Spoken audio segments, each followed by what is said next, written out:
Bonjour, eh bien, une nouvelle session sur Innopolis. Innopolis, donc le salon des actions territoriales. Et bien là, on va parler notamment de cette discussion entre les territoires et notamment les entreprises privées. Il devient plus qu'essentiel aujourd'hui de pouvoir avoir une démarche qui soit une démarche commune, une démarche intelligente, agile entre les territoires et les entreprises privées qui proposent des solutions. Alors pour ça, on a un plateau que l'on a réservé. On va faire intervenir. Bonjour, je suis Vincent de Santis, j'appartiens au groupe Aegis et je suis directeur général d'Aegis Conseil. En rebond, je vais élargir la problématique. Nous, on a une conviction. Tout projet de Smart City, tout projet de ville intelligente, aujourd'hui doit être fondé sur des logiques de transition écologique et sociétale. Si ce n'est pas le cas, il ne faut pas le faire. Oui. Et c'est ce qu'on explique aux élus. Tout projet de Smart City fondé sur des logiques de transition va emporter nécessairement des modifications de comportement vers les habitants ou les usagers et va emporter des prises de décision dans la transversalité chez les gens qui gouvernent ces territoires, ces métropoles, ces villes. Et ça, c'est compliqué. Donc la première chose que moi j'aurais envie de mettre en avant, c'est de la pédagogie, d'expliquer. Toujours en transversalité, je viens de vous parler de transition, de Smart City et de transformation d'organisation. Si vous considérez le panel des sociétés de conseil, vous observerez qu'il y en a très peu, qui ont intégré ces trois dimensions. Nous, on l'a fait au sein d'une équipe qu'on a appelée Ville durable et désirable, oui. Et qui relie des communicants, des gens dans la transformation, du digital, de l'urbain, j'en oublie. Et puis, pour continuer toujours vis-à-vis des problématiques que vivent les collectivités, si tant est que j'ai identifié un besoin, après il faut identifier une solution. Et ça, c'est compliqué, parce qu'il y en a 1000. Sur cette logique-là, on s'est rapproché de Chochois Conseil et de Smart City Galaxy. Aujourd'hui, on est liés par un accord de co-développement. Et donc, Aegis est très content, très fier d'annoncer la création de Smart City Galaxy by Aegis. Nous accompagnons la commercialisation des startups du réseau Smart City Galaxy en France et à l'international. Et elle dispose d'une particularité, et je vais revenir aux personnes publiques, c'est que dans la méthodologie qu'Emmanuel a mis en place, il y a tout un champ de certification qui fait qu'on s'adresse à des startups qui sont startups, certes, mais matures et dotées d'un produit qualifié.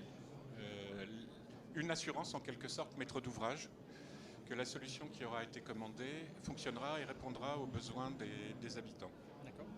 Alors justement, c'est très intéressant puisque il est vrai qu'on en parlait, les collectivités sont demandeurs, les entreprises veulent adresser les collectivités, donc il manquait un peu ce pont, et ce pont avec un dialogue qui soit un dialogue commun. C'est un peu, je dirais, l'activité, l'espéranto du numérique ou des territoires intelligents, et je suis entièrement d'accord avec vous sur la notion de territoire intelligent.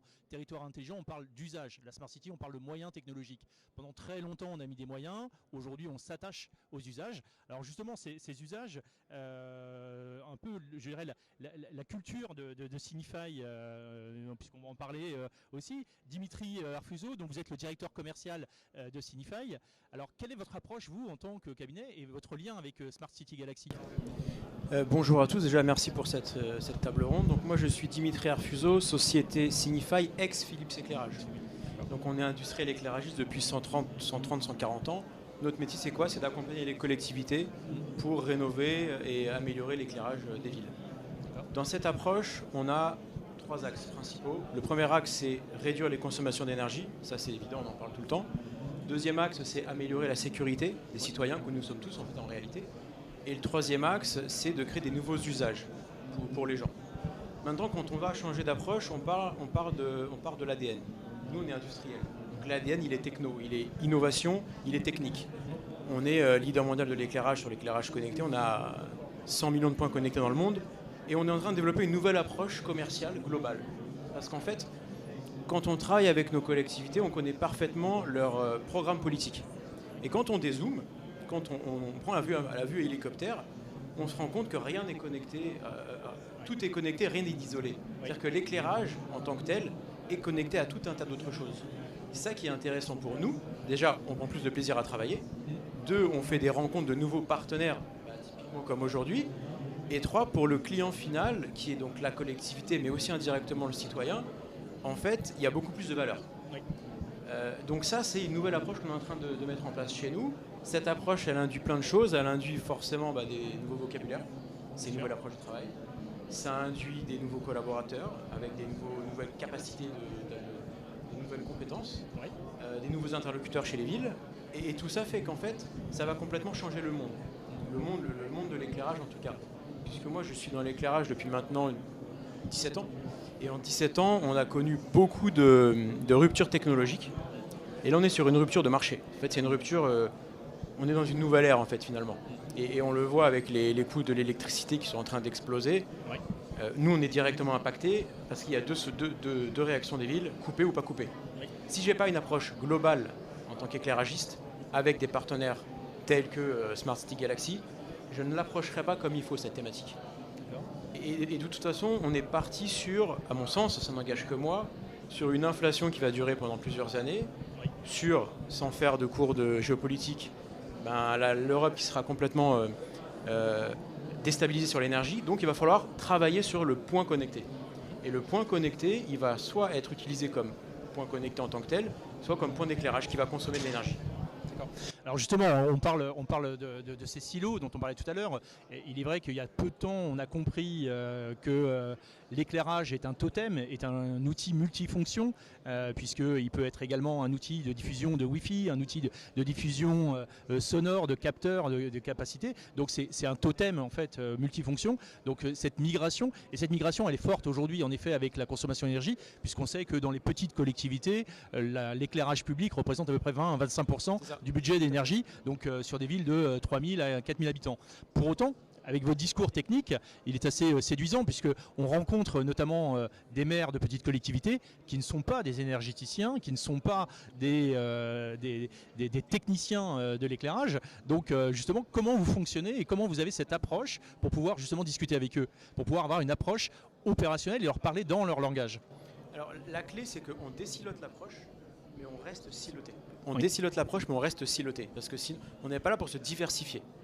On se fait accompagner par des partenaires qui font plein d'autres choses, parce que quand on dézoome, on se rend compte que l'énergie, l'éclairage, la vidéoverbalisation, la vidéosurveillance, tout est connecté, donc on a une approche qui est complètement différente. Par contre, en aucun cas, on ne va faire cette approche sans avoir la compétence technique et industrielle qui est la base de toute discussion. Sauf que on ne parle plus de l'outil pour faire, ce qui était notre vie d'avant, mais on parle de qu'est-ce que la ville veut construire avec cet outil.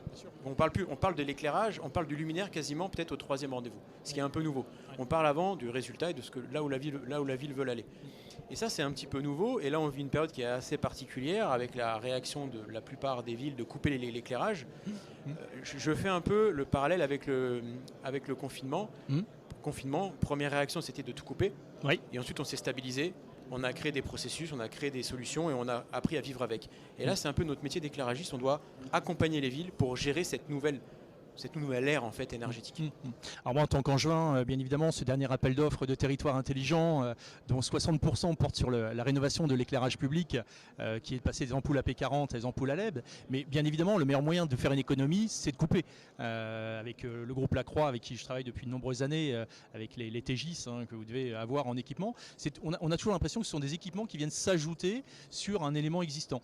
Donc aujourd'hui, alors la démarche, quand vous la présentez donc, à un maire de petite collectivité, parce que ce sont eux qui sont principalement touchés, les grandes métropoles ont leur service. Alors justement, le cabinet Chauchois, comment vous allez accompagner ces cabinets, donc le cabinet Aegis, l'entreprise signifie Philips, puisque c'est Philips, comment vous allez les accompagner sur cette démarche d'approche des collectivités?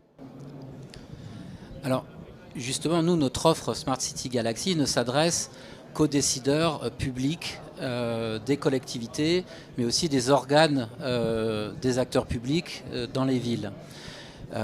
Toute la sémantique, le langage et la manière dont on structure la présentation de cette offre, pour le coup, pour nous, totalement désilotée, permet à Signify et à Aegis Conseil de montrer le champ des possibles. Mais bien évidemment, Signify dans son domaine et Aegis Conseil dans son domaine sont indispensables pour réaliser ces projets, puisque l'un apporte, j'ai envie de dire, une structure essentielle, Oui. et Aegis Conseil va apporter le chemin et les conseils Oui. et toute la manière de faire pour obtenir ces objets que nous, on aura joliment présentés. Donc ça veut dire que pour nous, aujourd'hui, ces deux partenariats stratégiques sont essentiels pour que tout cela fonctionne. Alors justement, Aegis, on revient sur la culture. On a vu aujourd'hui une entreprise industrielle qui s'adapte à un environnement, qui s'adapte pour pouvoir communiquer avec la collectivité. Vous qui êtes au cœur de la collectivité, votre approche pour justement présenter une solution technique, donc dans des petites collectivités, puisque je crois que la cible aujourd'hui essentielle, c'est les villes de 5 000 à 30 000 habitants. C'est à peu près 60% du territoire national. Donc comment vous pouvez, vous, Aegis Conseil, apporter une solution pour ces petites collectivités ?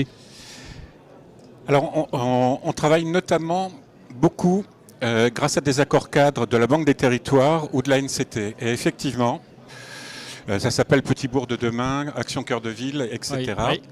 Et effectivement, les cibles, ce sont des collectivités autour de 20 000 habitants. Oui, c'est ce que tu disais, c'est ce que disait Vincent De Santis, c'est que l'innovation pour les territoires, elle est à la porte. Donc on parle bien de cette innovation territoriale, puisque là ce sont bien des entreprises du bassin de Béthune qui ont proposé des solutions. On le voit au niveau des entreprises ETI industrielles qui ont un savoir-faire et qui veulent justement pouvoir développer ce savoir-faire. Et on le voit aussi au niveau des grands groupes qui ont changé un peu leur stratégie de la Smart City, où c'était des grosses infrastructures pour les grandes villes, en se disant aujourd'hui le marché il est peut-être a besoin de s'adapter et de rester interopérable et transverse. Donc alors comment une direction l'innovation que tu représentes sur ton territoire, comment elle peut aller elle-même être à l'origine, puisque tu parles de répondre à des appels d'offres, mais c'est-à-dire que la réflexion a déjà été menée en interne, le besoin a déjà été exprimé, donc c'est souvent sous forme de manifestation d'intérêt, c'est des plans de développement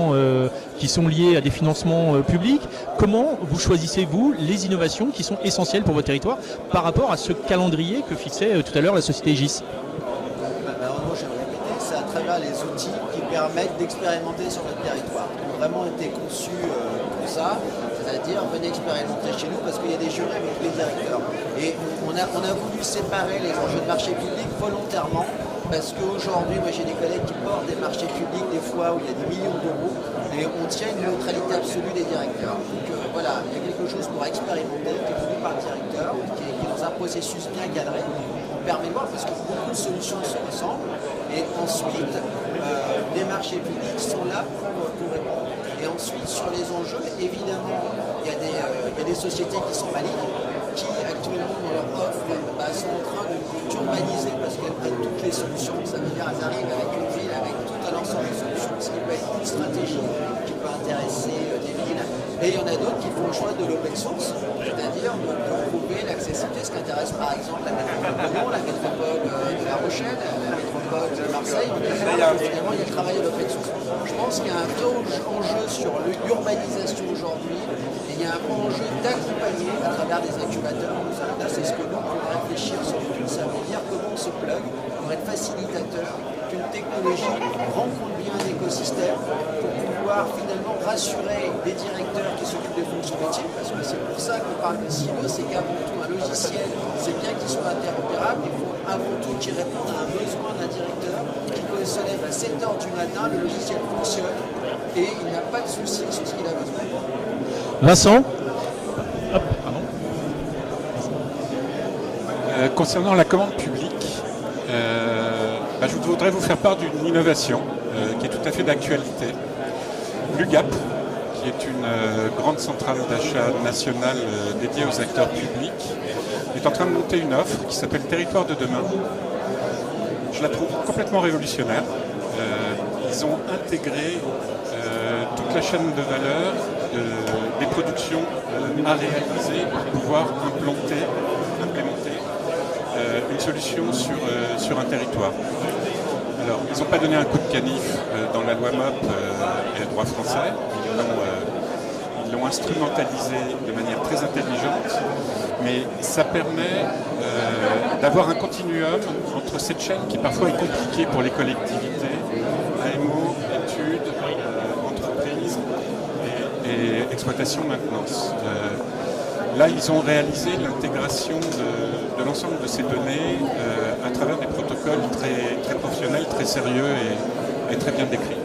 J'avais envie de mettre ça en exergue. Ça sera disponible au printemps de l'année prochaine pour toutes les collectivités. La clôture, c'est le 15, dans 15 jours, puisque en fait, le groupe NGE dont je fais partie répond et se positionne bien évidemment en tant qu'intégrateur. Donc c'est une solution et c'était nécessaire justement pour créer ce lien entre les deux. Donc je trouve assez intéressant cette démarche. Alors on avait un autre effet d'annonce, Emmanuel, que tu voulais faire pour cette clôture, puisque tu nous as gardé un peu un teasing tout à l'heure. Alors c'est pas vraiment un teasing du coup, hein, mais effectivement Dimitri et moi sommes très fiers d'annoncer la signature d'un accord entre Signify et la licence Smart City Galaxy dans le cadre d'un co-développement commercial pour proposer autour de la solution Signify avec Signify la Smart City Galaxy aux acteurs publics en France et internationalement. C'est extraordinaire. Messieurs, merci beaucoup de ce plateau. Je crois qu'on a mis un peu le pied à l'étrier à beaucoup d'entreprises qui souhaiteraient comprendre, justement en rejoignant Smart City Galaxy, le monde un peu obscur pour nous des collectivités. Mais heureusement, on a quelques opérateurs qui sont sensibles et qui sont capables de nous l'expliquer. Donc Breuer, toi qui est très dynamique sur le sujet. Donc merci beaucoup et à bientôt.